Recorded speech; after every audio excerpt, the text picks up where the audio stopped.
Mike, this is amazing. Where'd this come from? Where'd you find this? This came out of a small town outside of Atlanta. It was a guy named Bino. His father was an Indian dealer. They were the largest Indian dealer in the South. And as you can see, I mean, you know exactly what this is. This is a Cutaway Motor. This isn't something that they made a lot of.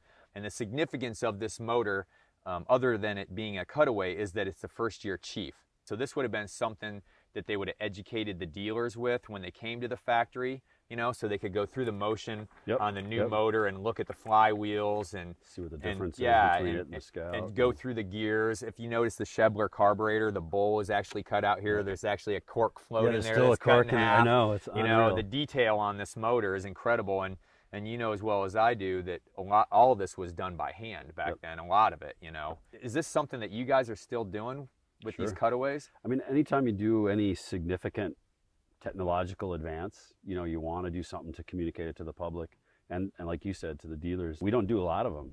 It's not like you casually go out and do this. It takes a lot of time. They're expensive, and it's pretty meticulous work, so it's not something you'd approach casually. And this one's really detailed. I mean, they really cut away a lot.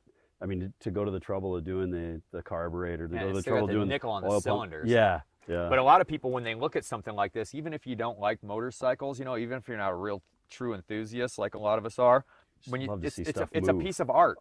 It's art in motion. And I think that's what's cool about it. There's a level of craftsmanship that goes hand in hand with the work that they were doing. And yeah, it's super inspiring. You see something like this and you see all the love that went into it. You know, I can just read the love right out of it. So Mike, what about this? What can you tell me about that? This is what a lot is commonly referred to as a soup can carburetor. It's a Hedstrom improved carburetor, and this was one of the biggest advancements, I think, in the motorcycle industry right off the bat, that Hedstrom was able to create a variable speed carburetor right out of the gate. I mean, carburetors before this were really just mixers. Yeah, just open it up. Yeah, so this was actually something that you could adjust the speed and airflow when you were going down the road, you know. So this was an huge advancement for Indian in the time period. And if you think about... Well, just for motorcycles in general. Oh, everything. Yeah. You know, but Indian carved out all that stuff. I mean, if you think about like 1913, first in rear suspension, you know, sprung frame. 1914, first in electric lights. First in electric starter, you know. I mean, first V-twin Indian. You guys have really written the chapter, and the history with the company is incredible to me. And like 1912, fastest motorcycle in the world and the biggest motorcycle company in the world. So when I find something like this, I'm just like, you know, this is a piece of history.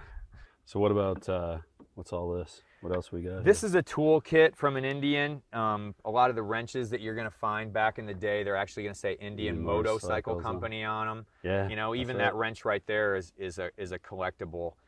These goggles, you know, this speaks to the board track, the wrecking crew, the overhead valve stuff. You know, with motorcycles in general back then, they didn't make specific helmets, they didn't make specific eyewear, anything like that. All of that stuff came over from the aviation industry, you know. So when you see something like this, these aviator goggles, I think motorcycle. What do you think about this? That's a great piece. This is a dirt track rider, metal shoe. This is the foot they're going to be dragging through the corners. You know, something like this obviously speaks to racing, but to me, it speaks to the culture and the lifestyle as well.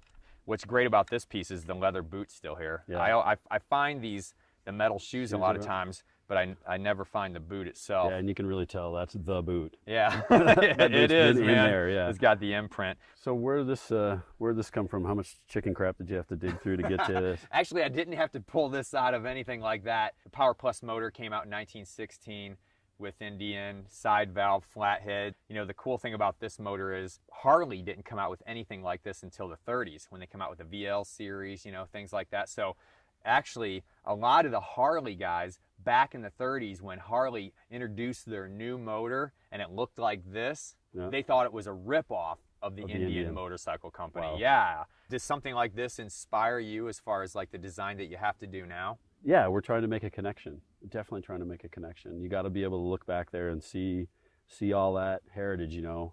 People look at you and see your dad, right? I mean, that's what I want. You're you. You're not him, but you're his direct lineage, and that same kind of, I want that same kind of level of recognition.